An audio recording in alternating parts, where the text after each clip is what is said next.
Actually, before we start, Yes. if it's okay with you, before answering all the burning questions that you might have, for science is a very special announcement.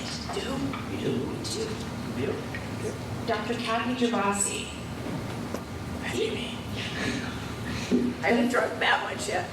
The founder of Furry Science, the pioneering researcher in this field, and the person who can best be described as the conscience of Furry Science in everything we do, from how we conduct research to how we interact with all of you.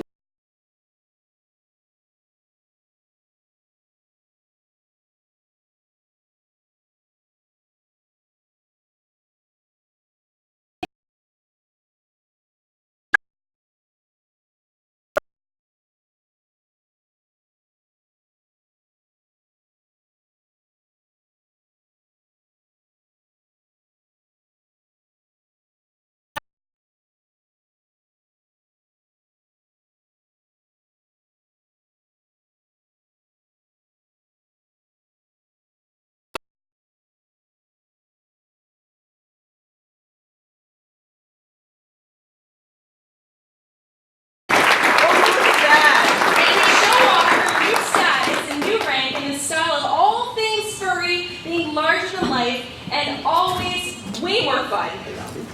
I'm presenting our new Professor Emerita. How does this work? Is it like this? Oh, my neck.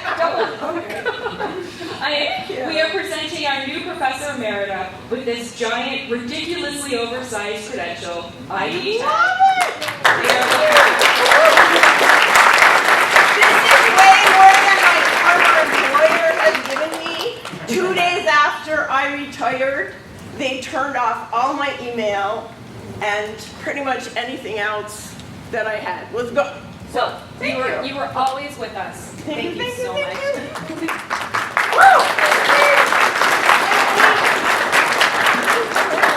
It seems that it was only yesterday that I got a call from security saying, "There's a crazy woman in a Cat in the Hat hat. I think she's homeless. What should we do?"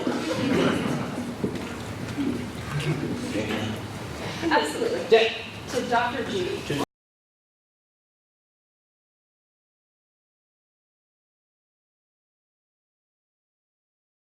Retiring from Furry Science, one of the reasons I wanted to retire was to spend more time on Furry Science. So I'm pretty excited about that. Thank you. So what's this about? We get to ask you questions. Right, yeah. So we thought what we could maybe do is we could direct questions along the path. We'll start from Dr. G to Dr. Conway to Dr. Roberts, Dr. Thank you, Doctor. I think of the three stooges. So we thought we Can I do Larry? Yes. I want it to be curly. Yeah.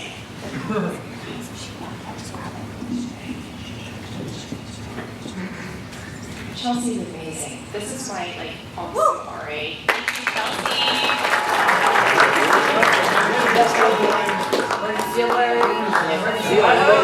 It's funny. Everyone to the room. Everybody get a Last blood warning. Okay, if water starts coming in through the floor here, we've got a lot more things to worry about. End of days. So I think that the idea was here, thank you all for being here. We really appreciate it. If you want, we thought we could maybe do this, an audience-directed talk. Shut up. An audience-directed talk. We try to keep your questions to about 60 seconds, but we'll start Gotcha. Let's say the answers instead of the question. Who has a question for Dr. G? And if we'll pick as we go. So she gets to pick her question. It's kind of a two-parter. One, what is Furry Science and how did it start? Okay, Furry Science is a collaboration amongst a number of different social behavioral scientists Dr. Roberts, myself, Dr. Plant, who unfortunately can't be here because he finally got a real job in Quebec and had. It's so true, though. It's true. He had to move from Edmonton to Quebec, which is a very long trip, and he doesn't drive, so it makes it a little more challenging. He did it in a U-Haul. Yeah. On his behalf, I'll say, sorry, buddy. Anyway, and Dr. Stephen Ryson, who's in Texas, and Dr. Elizabeth Fine, who's actually here in Duquesne. And our goal is to understand what the furry fandom is all about, the importance of personas. If you can think of it and it has to do with furries, we're interested in it. And we've also begun looking at other fandoms. This is my opinion, not so much because the fandoms are interesting per se, but because they are interesting comparison points to what happens in the furry fandom. For example, think about the difference between a persona and a fursuit versus what someone in anime might be doing when they're cosplaying. So they're different kinds of role things, but we think they may operate differently. So, what's the rest of the question? How did it start? Yes. Oh gosh. Started with Kage. A long time ago, in the early 2000s, I had a tiny little part-time job where I was moderating an academic chat group for anthrozoologists. And someone asked one day, does anybody know anything about furries? And I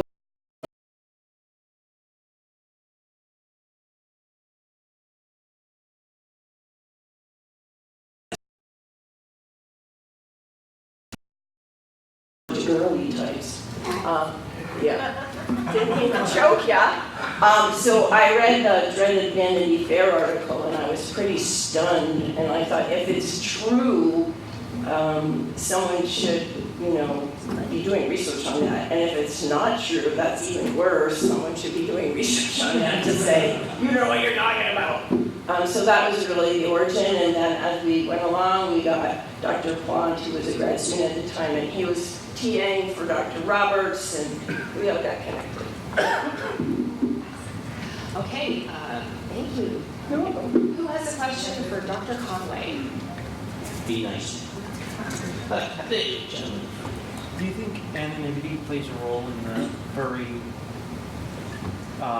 opening up to each other? Oh, absolutely. Absolutely. In the very, very early days of furry fandom, let's face it, every single one of us thought we were alone. And maybe even today, everybody thinks I'm the only one. You didn't go to a science fiction convention and hold up a giant sign that says, I like cartoon animals. Because that's kid stuff, or whatever people would do. They would sneer at you. The ability to broach the subject anonymously, particularly with someone that you already knew was a friendly audience, I think was vital to people actually being able to express themselves to one another.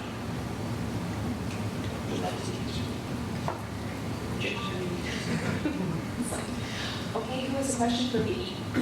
I saw your hand pop up first. So this might be kind of a question for the entire panel, but just out of curiosity, I know that you've published a lot of papers as of late, and I remember that one of Dr. Gerbasi's and Dr. Conway's papers had actually received a rebuttal and read the very early stages. Yes, stroking. Research in Australia, and I was wondering if there had been any other, more recent, rebuttals of the published work of Furscience, and if there had been any more, rebuttals in the style of Kage's letters. I haven't seen any. And the way the peer publishing goes is you publish a paper and then someone wants to criticize it, they go through the editor, and I would think most editors are going to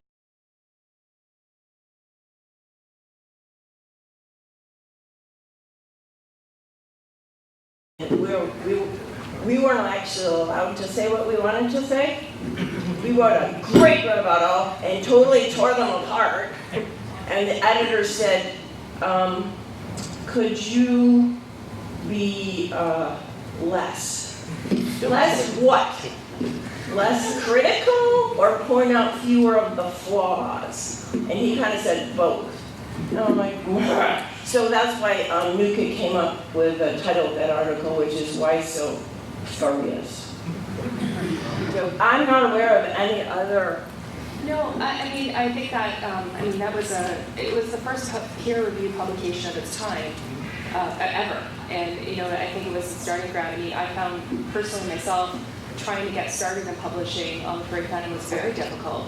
I'm not an ounce of exaggeration. I received on my first submission, I received the rejection letter that said, "Dear Dr. Roberts, wasting our time is really unprofessional." End of rejection letter. And for me, I'm a pretty tenacious person, so all I did was I actually took that rejection letter and quoted it into the review for the next one and said, "This is what I'm up against. This deserves to be heard. The science is good. Please just read it. I'm not punking you studying furries." And I actually got a really lovely letter from that editor for health and social work that said, yeah, this is a really important topic, and yeah, nobody's really doing anything about it. I was trying to get into the clinical literature at that point to basically say furries aren't crazy people. There's all kinds of functionality for this fandom, and here's how you can understand it better if you find somebody with an anthropomorphic identity in clinical practice. We aimed very high. We're like, why don't we just put a letter in the New England Journal? Yeah, Why not? I don't know if you know, like there's a packing order of academic publications, so we ended up in a social work journal, but you know, it could have been worse, I guess. So social work's fine. Thank you. Thank you. Before we go on, there was the gentleman mentioned an actual rebuttal. Yes. I do remember that you sent that to me, and I read the first 3 sentences on the John and threw it aside. Could you just give a very quick synopsis of well, that's how I usually handle rebuttals. A synopsis of what their actual thesis was, or rather their antithesis. They claimed that our sample might have been flawed, and did we realize that we were collecting data at a convention, we did, and that maybe, so they wanted it both ways. They wanted to say our sample was flawed, and they were at the same time kind of making fun of furries, saying that, well, these people were probably, I don't know, carousing on drugs, blah, blah, blah, so how can you believe anything they told you? That was kind of what they wanted to do. And which reflects a shameful prejudice on the role of that review. Yeah, and this was an academician from Australia. We just call her Fiona now. We'll go, oh, member Fiona.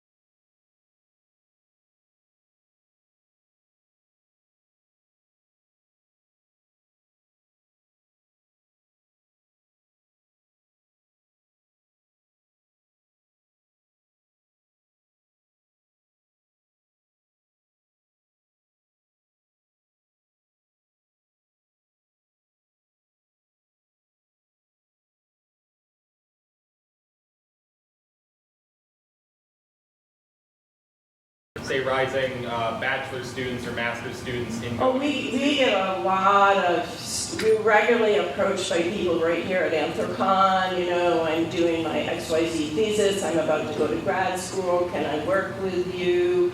That kind of thing, so there's a fair amount of interest in that. We just got within an undergraduate thesis on theory-anthropy, people send us things like, oh, I want you to know what I'm working on, or can you give me some information? So on our Furscience website, we have tons of information, including a book of about 160 pages, 5 years worth of results. So we get a fair amount of that. The issue, a challenge, is as academics, we like to recruit other professors to work with us, and it's very easy to identify people that we would love to have, but those are usually senior faculty that already have a committed program of research, and they're like, well, that's really interesting, but I'm busy.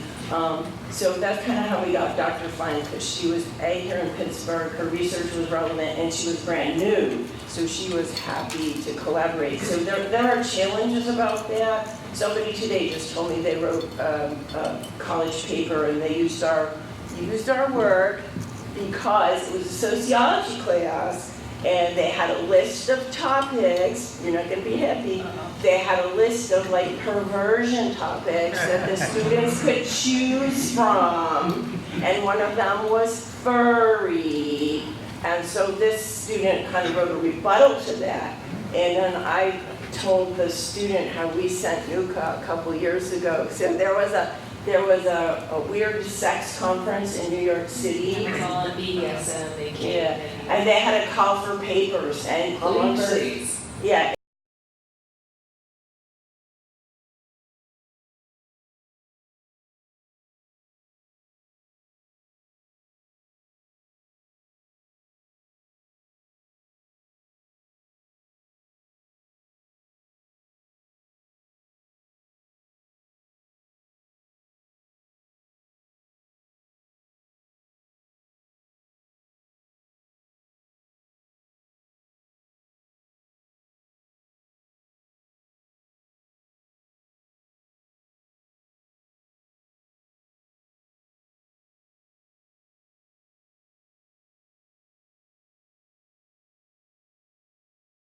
Opportunity for you.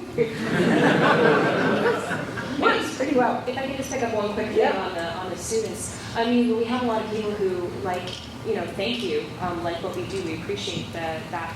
I think the bigger challenge is when people say we want to be involved in the project. How do we get involved?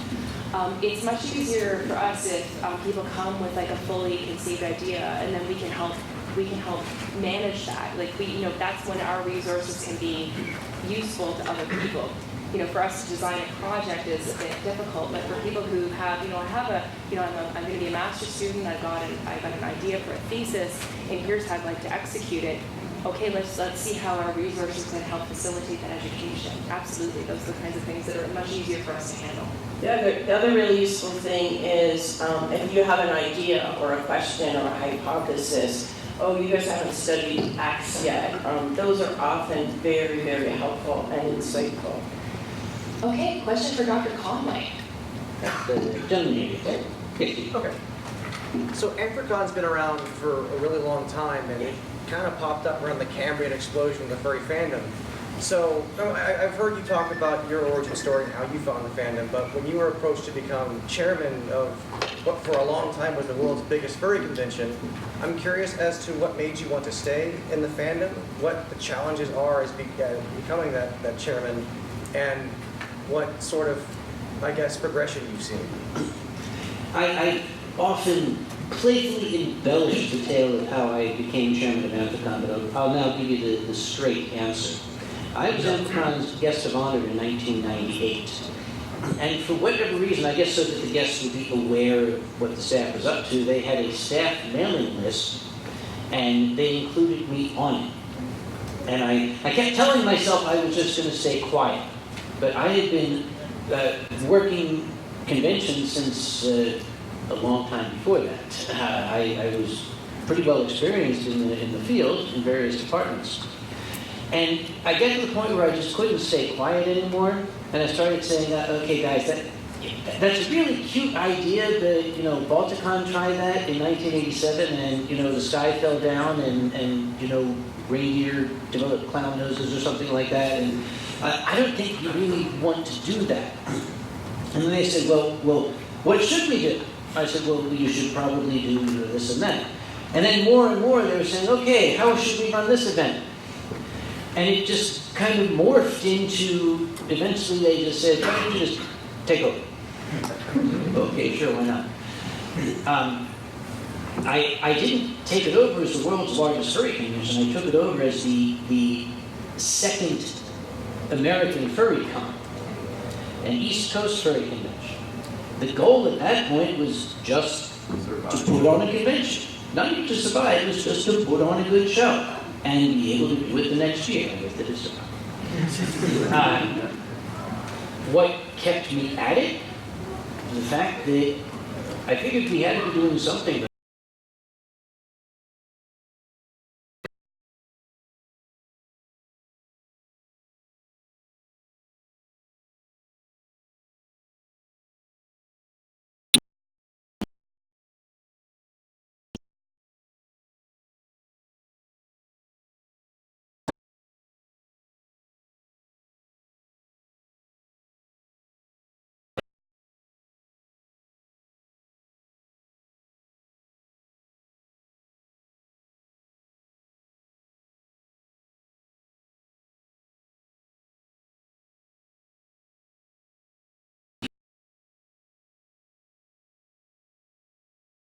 Because these are magnificent people and very well worth defending, and I'm not about to see some asshole out there tear them down.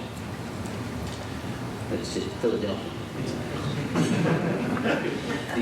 the stigma early on, we've all known that furries are all about sex, furries are all about sex. I have taken a perverse delight in shutting down people who say that.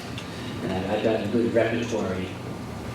That one year, as a matter of fact, our first year in Pittsburgh, somehow the folks at WDEE got a hold of my private cell phone number.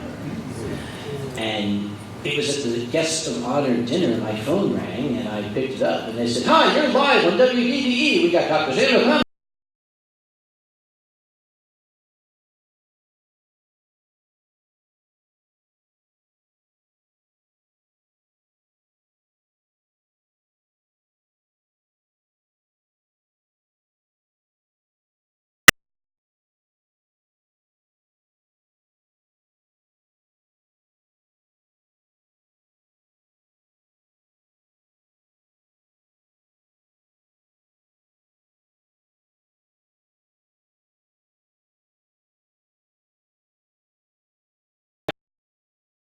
Furries are the only people on the face of the planet who have sex, and you're just jealous. There was about 5 seconds of dead air. And then, well, thank you very much. This has been Dr. Samuel Conway down in Anthrocon. Did that answer your question? I got a little lost. Thank you.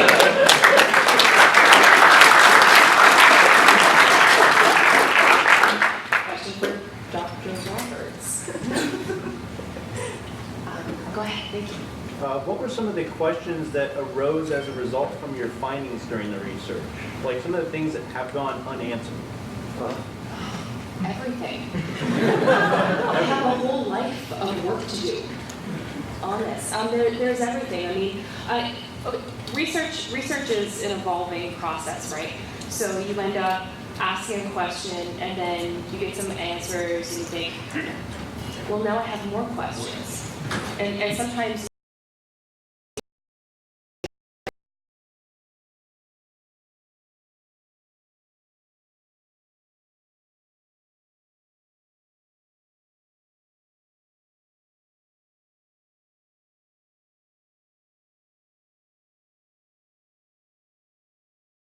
important to us to make sure we get it right.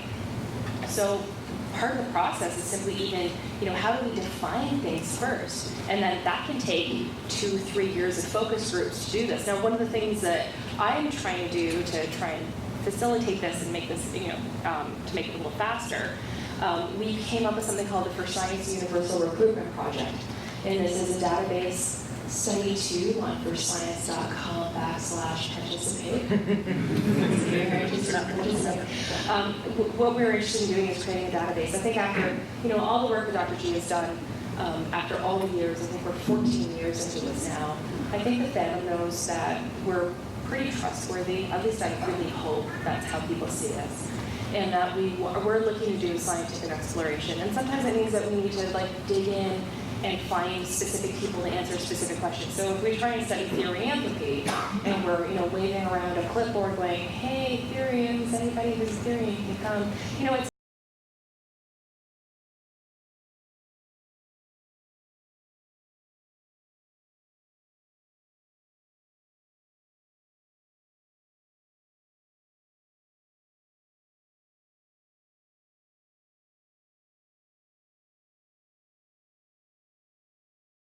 couple years ago, I had an honors social psych class, and I was just trying to give them sort of a thought exercise of, what could we do? And we really don't know a lot about what the average person on the street thinks about furries. And I thought, Oh, this one. I thought, wait, brainstorm. We could go to Anthrocon a day early, which would be the 4th of July. This was last year. And I know 50,000 people will be standing around waiting for the fireworks. Just like, thousands of furries are working their way through the registration. So clearly, we could get, at least a couple thousand people on the street to fill out a very, very simple little survey about what they know about furries and what they think about furries. Yeah, okay. So we printed, 4,000? 4,000 pamphlets. Yeah. And it was so hot. Really, really hot. And the nice police officers at the point wouldn't let us.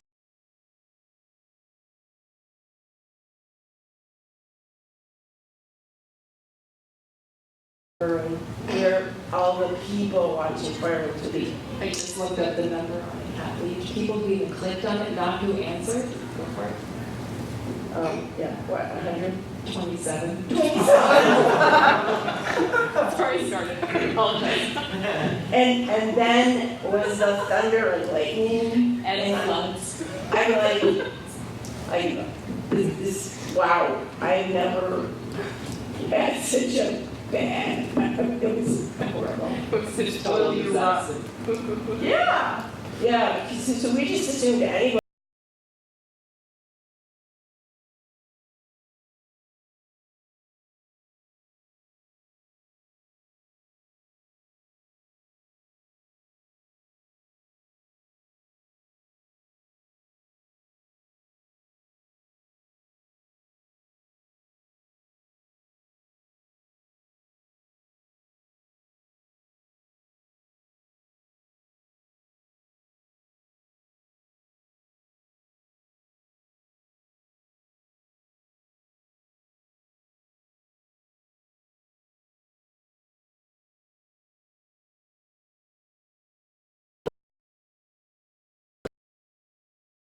Really interested. We got regularly 50 to 65% response Yeah, right rates. now we've given out almost all of our 2,500 surveys, and we're over 1,200 back.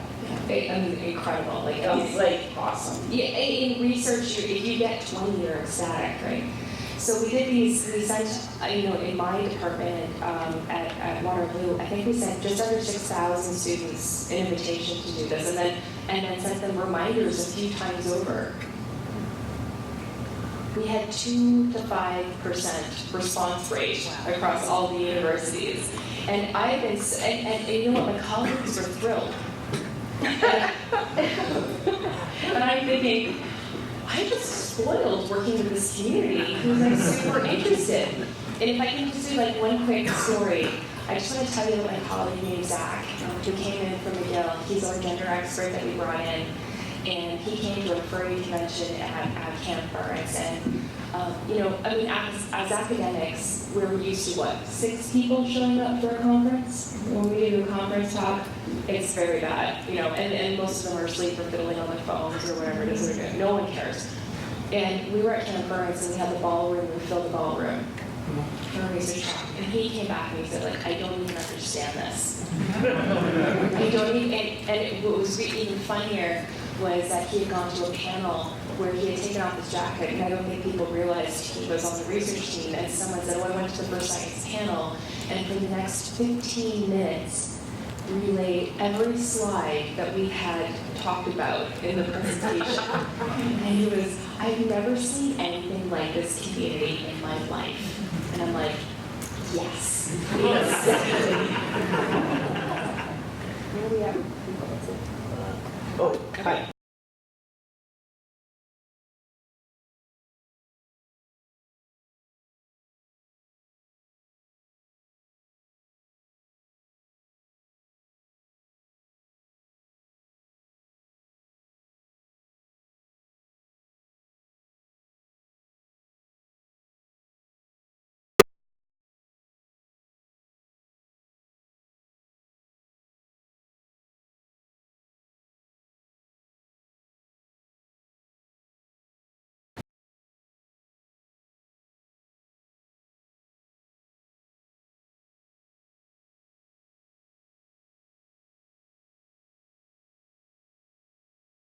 Intrigues me that we still don't have an answer for, at least not one that I think is very satisfactory, is why is there such a disproportionate number of guys versus females in the fandom? I know what Sharon used to think, but I think she thinks it. Oh, what's that? Well, remember when I said, why do you think there's so many more guys than girls, and you said, oh, you don't remember? I have no idea. This is Cut off. Yeah. She said it's the porn. I can see that.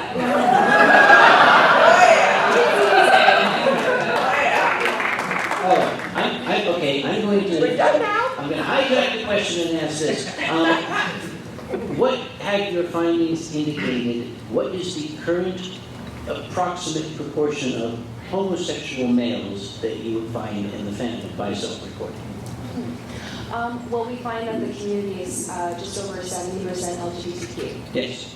And the question has been one that's been on my mind since the very beginning. It's undeniable that there is a very significant proportion of, shall we say, alternative sexuality individuals in the fandom. And gender identity, yeah. Yeah.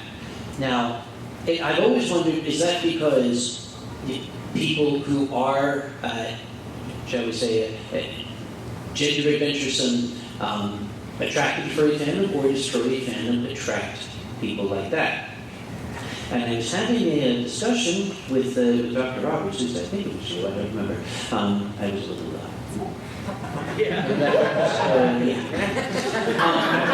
If you look at the very early days of furry fandom was just beginning in the 1980s.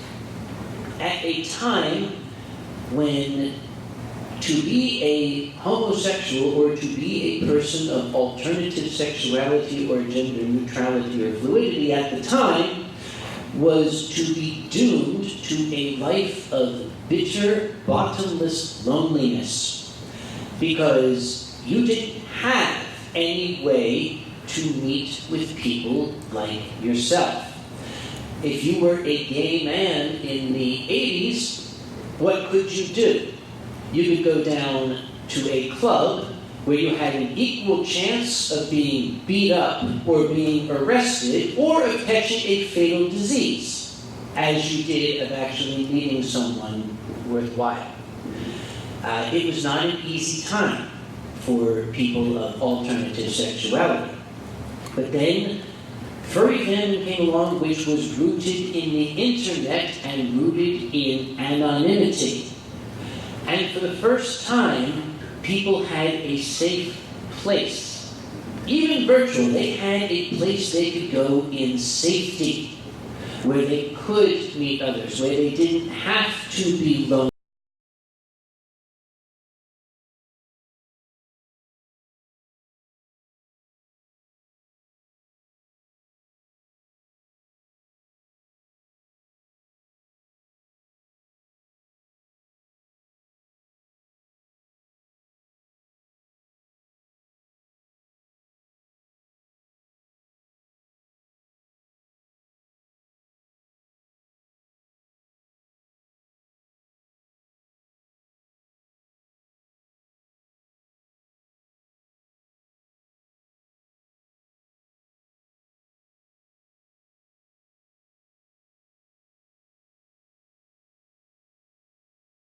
So in 2017 at Anthrocon, I was recruiting into the Furry Study 2 on Furry Science /participate.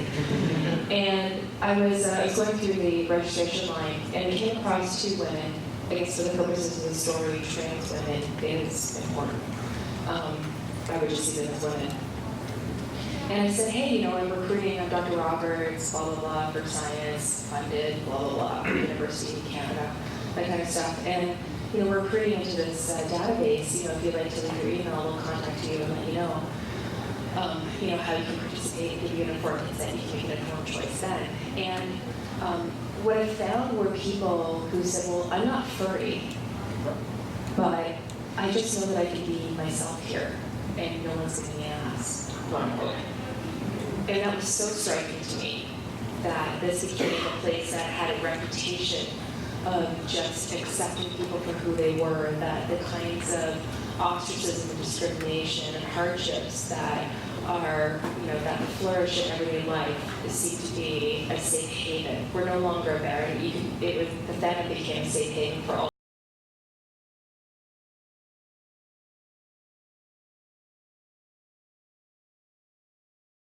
Means to participants, but to people outside as well. Okay, you're up. Oh, well, I just spoke, so who's next? Oh, actually, wait a minute. To answer the person's question, because I think we actually did, I recall one particular bit of conclusion that was going on in the early days of the study, when you had a measure of neurosis, of neurotic. Yeah, and you chose because our age group at the time was people in college age, you went to a standard college, here are college age people who are furries and college age people who are not furries. What is the measure of neurotic description? And apparently it was discovered that furries are a lot less neurotic than your average college student. It was our very first study, and Dr. Conway had warned us that no one would want to participate, which was, a reasonable warning, but turned out not to be true. But But anyway, it's still shocking. yes, it is.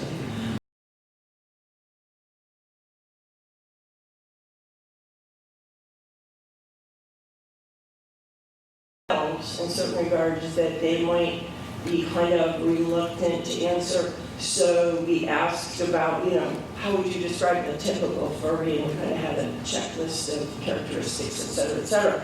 And so then by comparison, we asked college students, how would you describe the typical college student? And it was very, very interesting to me that the typical college student, as described by other college students, was rated as significantly more neurotic than the furry sample saw the typical furry. So the following year, we asked people to describe themselves, and there wasn't much of a difference, if I remember correctly. My favorite questions are the one where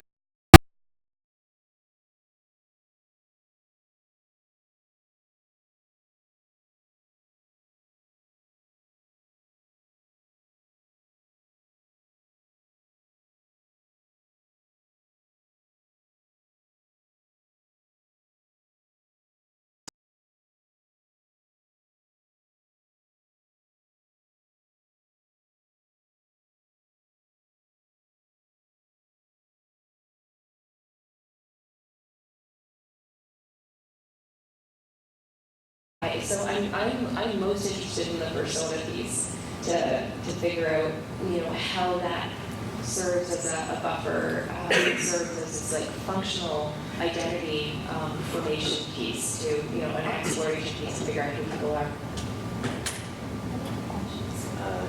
Me? Okay. All right. Well, I just spoke, but I haven't seen anybody from this side, so go for it. Actually, I have a question for, I guess, any or all of you. You can direct it. It's okay. Well, it's a bit more of a general question because I've always described, just like the basic way to describe a furry would be somebody who enjoys the media and considers themselves a furry. But there's always been, I've noticed there's always been different definitions of what a furry is. Like, how would you go about describing it to other people that wouldn't really know? Well, can I tell you what came out of Lisa Lang's mouth that was actually really out of my mouth? Quotation. So I describe a furry as someone who has an interest in anthropomorphic artwork, someone who gives human characteristics to animals. And like someone who cosplay as a favorite character, people create personas, and but these are usually viewed with positive attributes of the self, idealized versions of self, and that over time these have benefits that translate into everyday life. That would be my definition. And it was really surreal, though. I gotta say, when Lisa Lang was, when that show came out, and I heard the words on the you call that? Promo? Yeah, just the voiceover, the voiceover. I was like, those are my words.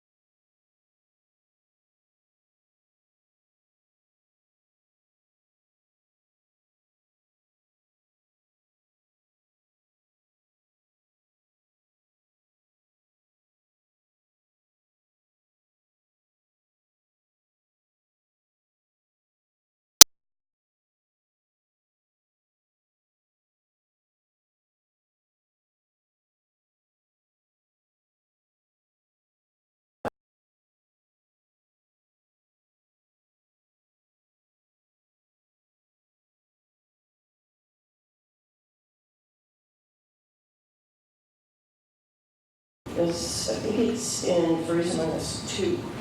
There's that chapter. If I remember correctly, words about furries were things like fun and art, the kinds of things that I guess you would probably expect. And Therian was more about, the internal and spirit, and not necessarily limited to that, of course. So we've always felt that it would be inappropriate for us to put a definition on it. Scientifically speaking, that's a disadvantage because we always like to have an operational definition, which is right now, if you say you're a furry, you're furry. So what just to clarify, I have a media definition that I use, and I'm trying to explain it to the public, and then we have a research definition, which is a bit more challenging, but basically we go on people's words. If you think you're a furry, then that's good enough for us. Anything to add, Dr. Conway? Mine is primarily the media definition. A furry is somebody who's fascinated with the concept of anthropomorphic animals. And that pretty much is full stop at that point. That says just about everything. If I impressed on the matter, what exactly is a furry? So a person's fascinated with anthropomorphic animals. What kind of person is a furry? That is slightly more esoteric, but it boils down to persons of boundless creativity.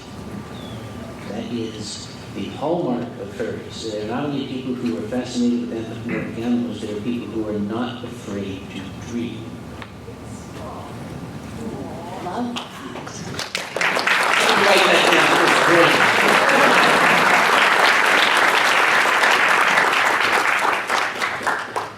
Okay, question for Dr. Gerbasi, big pick. Have you done any research into multiple personality disorder and if that's possibly causing the rift between furries' anonymity in the fandom and their ability to completely separate themselves from that particular image when they're out in the generic world where they can't express that as freely?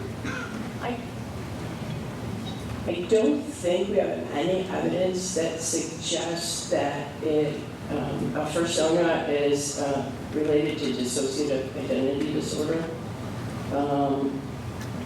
If we were to ask that question, it would all be based on self-report, and that's been somewhat of a challenging concept. And right now we're looking a lot at autism.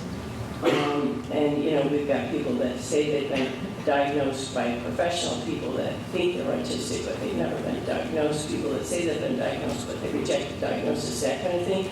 So we haven't really got into that too much.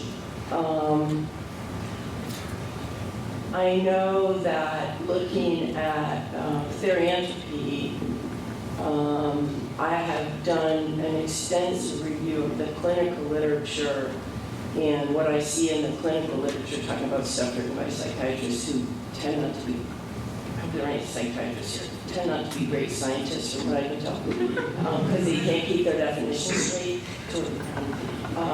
I don't see any evidence, even with that from our perspective, it looks like a disorder. Actually, Dr. G, I recall that in the very, very initial stages of the study, we had postulated the existence of species identity disorder? Has that hypothesis been disproven? That hypothesis grew out of what was the DSM-TR4, which was the standard at the time. And the origin of the hypothesis was the Gurley article that claimed there were these people running around that thought they were bears and wolves and stuff. And the logical extrapolation of that was something like a species identity disorder. And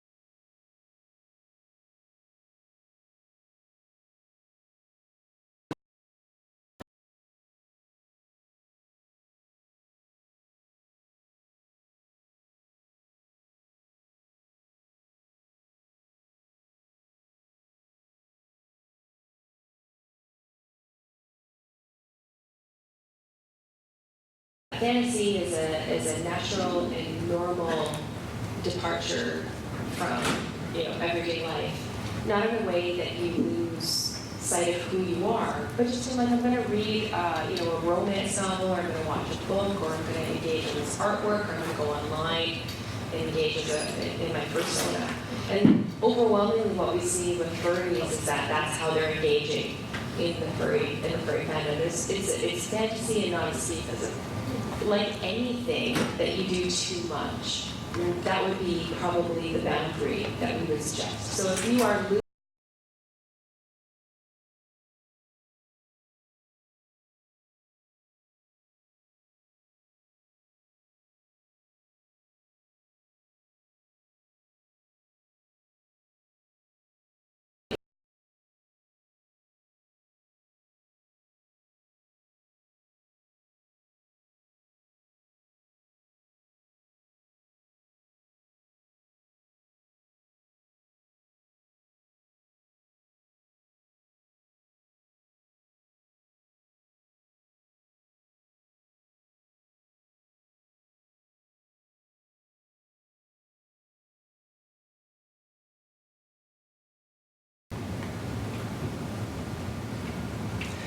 Well, there's two questions, yes.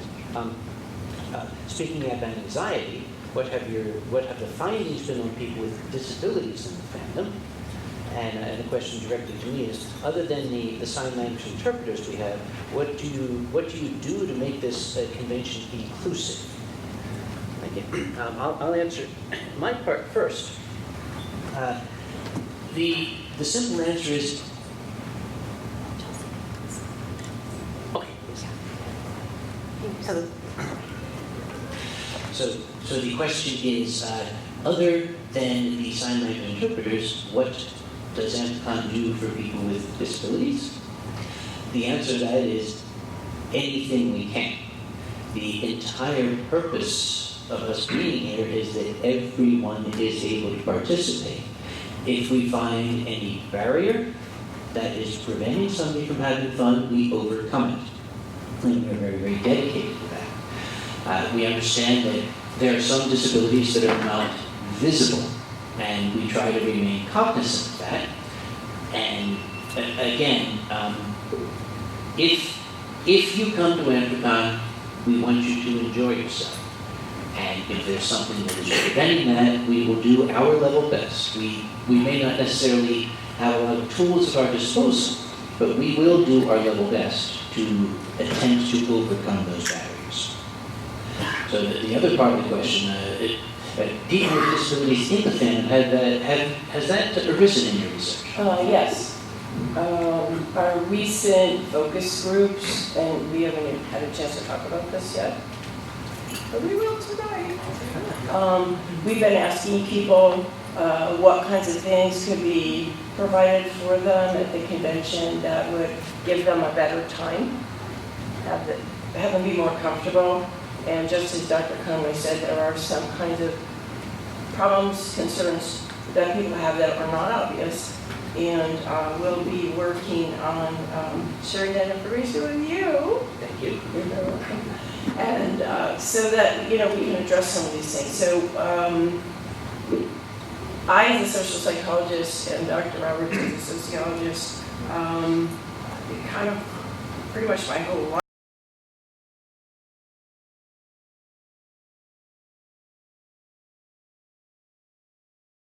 sort of like mental activity, keep your brain alive, but you should be using that in a meaningful way to try and make people's lives better. And that's one of the things that we're working on with our focus groups, and hopefully maybe by next year you'll see some of the products of that. I'll share a tiny story. There was an anime convention that I attended in England a couple of years ago. And there was a young lady who was nonverbal. She would not speak, but the one thing she wanted to do was sing at the talent show, and I encouraged her to do so. And she got up, and I could tell she was very nervous, and she began. I had never actually heard her voice. But she looked out over the audience, and I saw her looking out over all the people, and she started to falter, and she opened her mouth, and nothing came out. I'm not a psychiatrist, I'm not a social scientist, but I like movies. There's a fantastic movie called The King's Speech, and a scene in there came to mind. So I got up from the audience, and I sat down on the floor in front of her, and I said, "Don't pay attention to them, sing for me." And she did, and she was angelic. She speaks. Just funny, Kage. Like I said, we do it.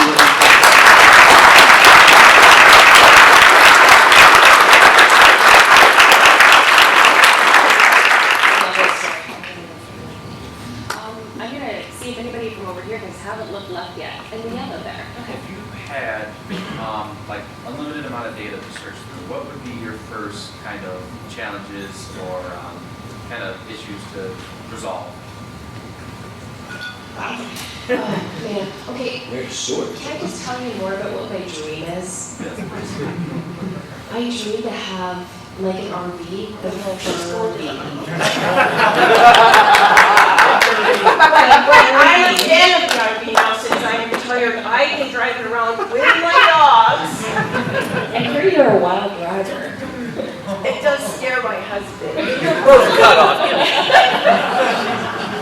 So my vision, so I'm the money person on the team. I'm the one who gets all the funding.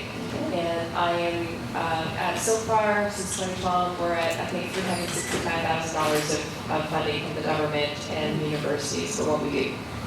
I want someone to pay for the Furby.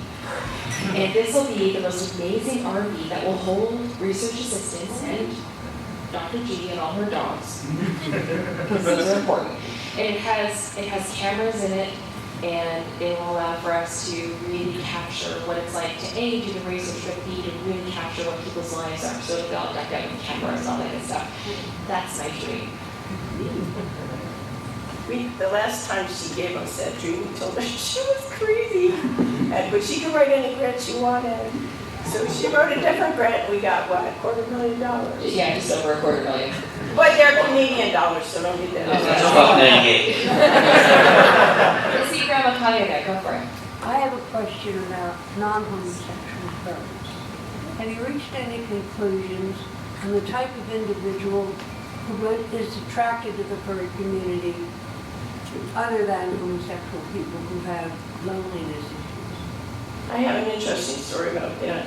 One of our very first surveys, it may have been maybe 2006 or 2007, I can't remember for sure. We had a really simple question, what's your sexual orientation? That I had never seen words like pansexual before.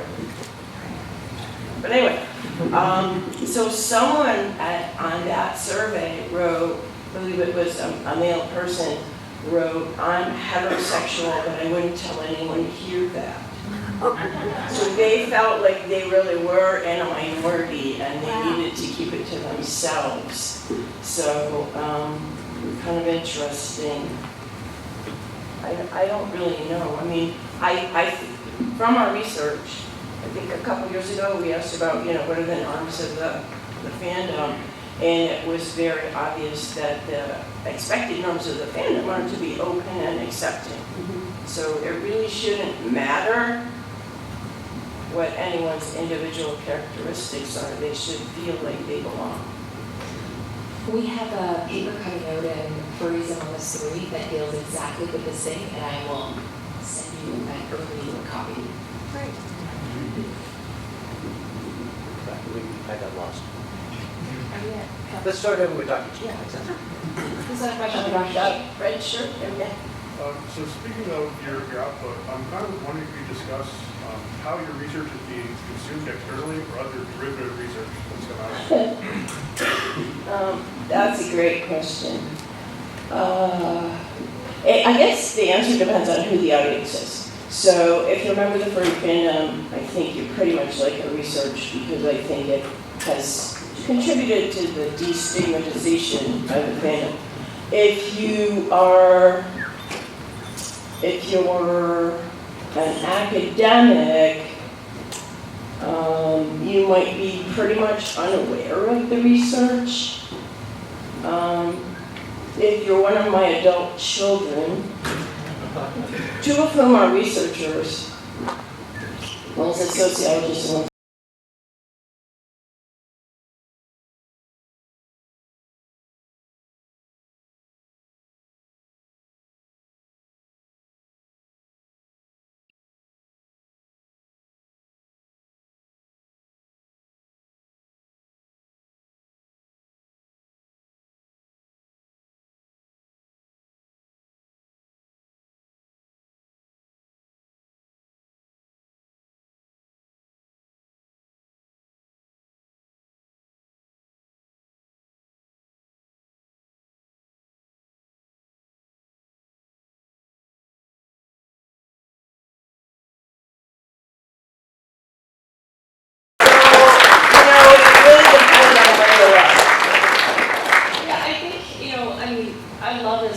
I love this work, and the Furscience way of dealing, I describe us as being a mullet.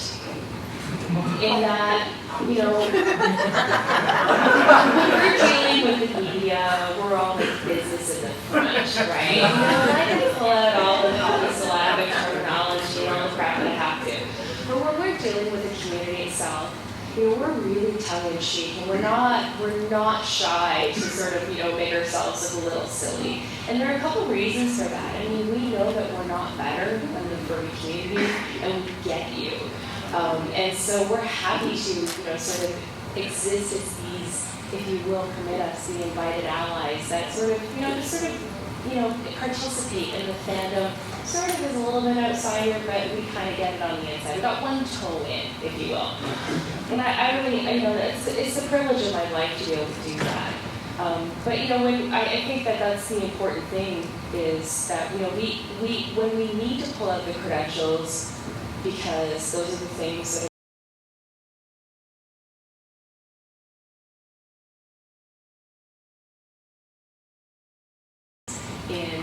we've got the hundreds of thousands of dollars of funding. And those are the things that unfortunately press the rest of the world. So we get you, but we also know what the other world needs to make it. I got a funny story too. So my middle kid got a bachelor's degree at Duke, and we did their catalog. So I don't know if you know, they have a big primate lab. So one of the things in the Duke University catalog was lemur ears and tail. I love lemurs, I think they're awesome. If I could be King Julian, I would. So for a gift one year, I got my lemur ears and tail And then when I wear them, I'm, especially in non-furry setting, I'm like, so where do you think these came from? Just guess. Store, you know, Duke University, hello. Question for Dr. Conway? Okay, how do I look like? What was your reaction to the infamous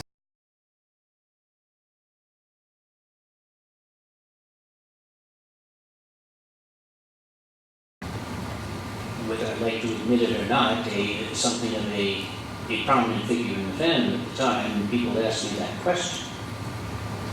I got a lot of queries, and my response initially was, for one thing, that was a stupid episode.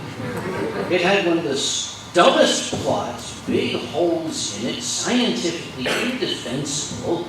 It was laughable. People ask me, is that what furries are about? And my reply to them was, do you usually shape your opinion of the world by what you see on primetime television? When it came out, I knew what was going to happen. I was in my office at work, and it was the following day. And I could hear my co-workers gathering in the hallway. And I could hear whispering. No, U.S., no, U.S., no, all right, U.S., okay. And there was a timid nod. And without turning around, I said, yes, what is it? And behind me, I heard a voice say, Sam, we were watching CSI last night. And I said, yes. And they said, is that what happens at your convention? And I turned around to the girl and I said, if that was happening at my convention, number one, why don't I know about it? Number two, why am I not invited? That's called deflection. It worked very well. But the CSI episode, the Sex 2K episode, many of you are young, you don't remember these things. The article that George Gerbasi printed in Vanity Fair in 1999. They were scathing, they were damning indictments of furry fandom. They were not at all true. If there was a grain of truth to it, it was so buried under the sensationalism you couldn't find it anymore. But all of these things came out. And after they came out and the dust settled, you were still here.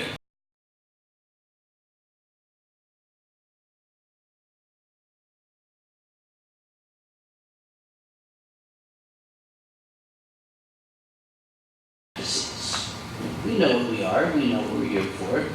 And in the intervening years, the whole concept of furries as some kind of sexual deviance has fallen by the wayside as more and more people have looked at the data, have seen the sort of things furries do. It's a little bit difficult. If you're out there to write an article about, furries are a bunch of sexual deviants, and then you get a news report that there was a furry convention at a hotel that was playing host to a large crowd of refugees from a war-torn country in the Middle East. And when these terrified families with crying children arrived, all the furries gathered around them and comforted them. They were sexual deviants? Okay, yeah. Okay?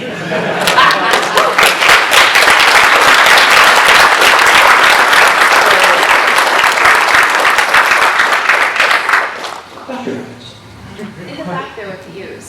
Okay, you're gonna have to narrow that down. Okay.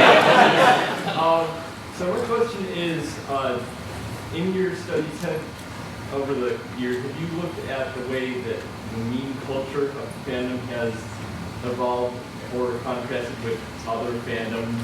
It's like the way that we, just for example, the Owo Ulu thing that's been popping up on all of these t-shirts.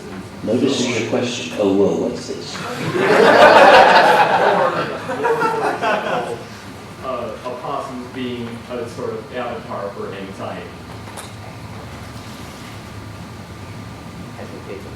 It's a cute thing. OWO. It's a furry emoticon. It looks like a little. Yeah. I don't know why you pronounce it OWO, but that's because of what it looks like. Okay, so, yes, the answer is yes. So our study that we have currently going, study 8 on furscience.com/participate, is actually the current one we have going on right now. It's on fantasy engagement and fandoms. And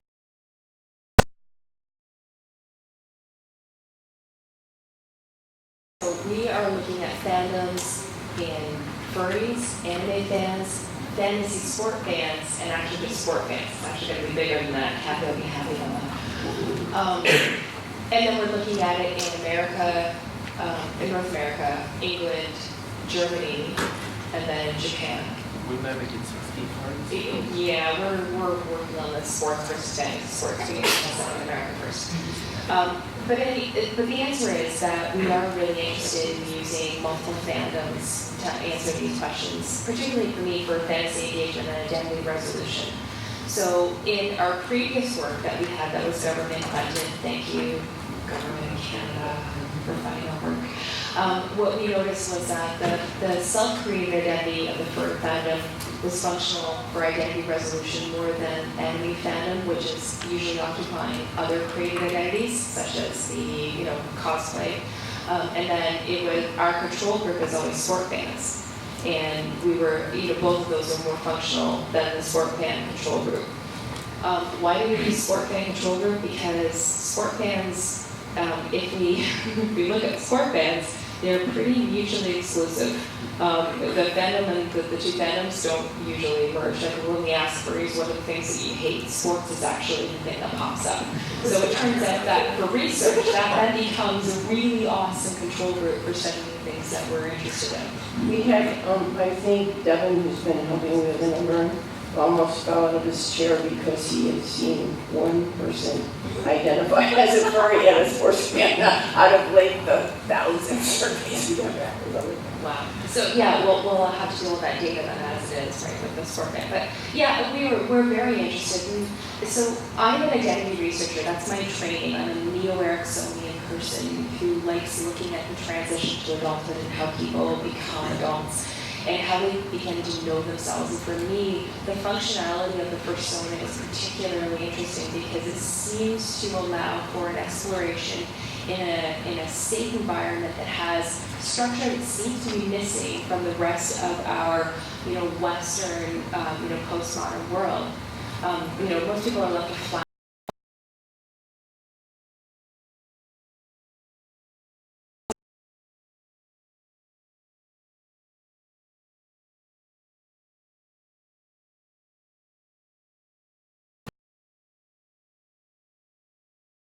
Is the most interesting in relation to the fandom comparisons. And the it's not just who you are though, it's like typically I think an idealized self.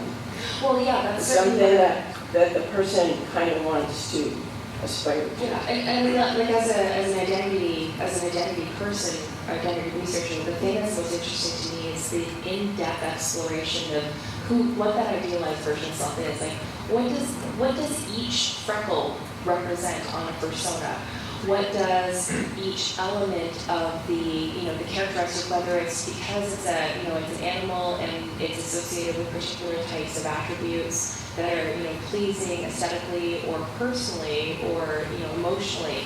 Those are the kinds of things that people are working through these identity questions. And what I know as a person outside of the furry fandom who studies identity is that the more people know themselves, typically the better off we see that being associated with well-being outcomes, whether it be educational, social, anxiety, depression, all those things really, really matter, which is why I was so fascinated by this community, because you see historically marginalized communities that are thriving together, and that there is fascinating. What my observation, although we haven't done what we need to do is now confirm this internationally, but at least in a national comparison, as was our 2013 funded study, furries are doing much better than enemy fans and fans sport fans by comparison. Actually, I would like to pose a question to my two esteemed colleagues up here. Chelsea, take note. First off, hat jemand hier sprechen Deutsch? Ja. Hello. In the back row is the chairman of Eurofurence, Chita. Hello. And it causes me to think, we've been studying extensively in North America.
Continent, but Antarctica, I think. 7 countries, 6 continents. Yeah. And those responses were pretty much the same patterns that we were getting in Anthrocon. Marsupials were the exception. What? Marsupials. Oh, marsupials. Okay, Yeah. so a few more kangaroos down under, whatever. So, that was very comforting as a researcher to think that what we were doing wasn't just a product of the sampling that we had. What's this? I don't know what we have. Like one of my lectures is not over by 20 minutes. What? 20 minutes ago. Oh, screw. Are you late for something? 6 p.m. Yes, yes. No, but I'm always missing only about things starting late. I guess I should be embarrassed if things end late. You're already 11 minutes over. It's my time, we can be a little October. Should perhaps have some closing comments It's then. fun being in charge. What? Yeah, that's what we're going. You talk to my lawyer. How about one final question, and then, oh wow. Oh, whoa, notice your question. How about, yes. The last comment about Eurofurence actually made me think of this one. I've heard a lot of mostly anecdotal stuff from people all over the internet saying things about how if you were to fursuit anywhere else besides America, it is very well received almost consistently. If it's in Europe, Canada, Mexico, Brazil, Australia, do you have any idea why that might be? Can I also had no hard data. I only had 25 years of observation. And my colleagues up here may feel free to rebut this, but it is my firm belief that the fascination with anthropomorphic animals is something primeval in the human psyche. And that it's something that has been with us since the very earliest days of human imagination. There was once at a party when I was really lit up, and someone was asking me about this, and I said, hundreds of thousands of years ago, our earliest ancestors, even before they bothered looking at the sky and wondering what those lights were asking themselves, what stories do the wolves tell around their fire? And I'm almost old enough to answer that question. But it is my firm belief that our ancestors asked just that question. Now go ahead, Chairman Mark. No, I mean, I think, Aesop's fables, the continuity across time, prehistoric cave drawings with animals, human beings are animals, and an interest in the natural world is part of, your evolutionary tools to survive. So it only makes sense. That wasn't really the question. Though. I didn't think so. No, I meant more like, why is it hated here only in America and not anywhere else? I wouldn't say it's hated. Yeah. Okay, let's face it. There are some people might make fun of it, but there is overall a positive response to a furry character. When you see one, you can take, and I do believe, you can take a person out on the streets of Pittsburgh, out on the streets of Berlin, out on the streets of Paris, out on the streets of a third world country like Toronto, and you will... Sorry, buddy. And people will look at it and they'll say, oh, that's cute! Because I do believe that's hardwired in us. It's called the cute response. Yes. Hello. I'll answer it as an academic, and that is I have no idea. But I'm planning on trying to know. So right now what I know is that in North America we see functionality for identity information as it relates to the furry fandom compared to anime fans, compared for fantasy sport fans. And then my next project, our next project, is going to examine that and see if it holds internationally. What we've been doing right now is trying to figure out, this person at the end here, Dr. G, has started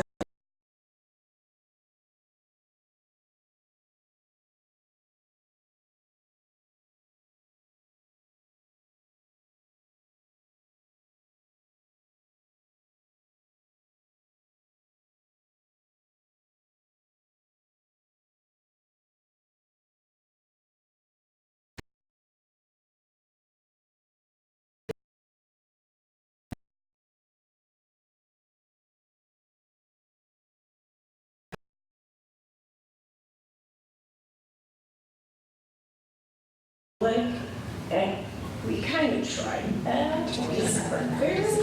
Yeah, good point. All right, at this point, I strongly suspect the programming crew has been reluctant to shut us down because I'm up here. So, on behalf of my two colleagues up here, I would like to thank you for your interest and curiosity and your fine questions. One or more of us may be available afterward, although I've got incredibly important appointments. So, thank you once again, Dr. Roberts, Dr. Gerbasi, thank you very kindly. Thank you.